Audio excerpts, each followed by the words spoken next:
Did you know that it's possible to lock whole sheet in Excel to protect specific data?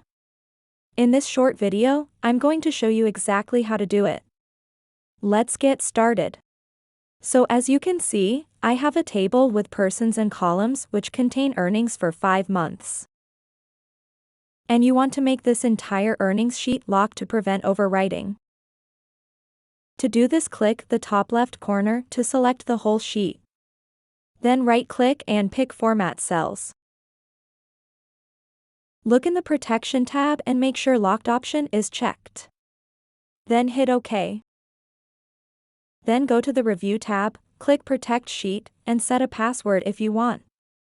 My password will be numbers 12345. Then click OK.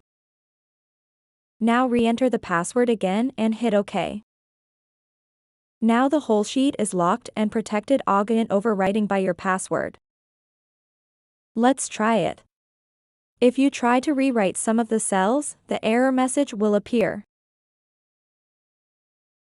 To undo this, go to the Review tab, click Unprotect Sheet, and type our 12345 password. Now you can edit everything again as you want. And there you have it. You've successfully learned how to lock the entire sheet in Excel, ensuring the security and integrity of your sheet data. If you have found this video helpful and it solved your problem, I would really appreciate if you leave a like below and comment to help other viewers. See you soon.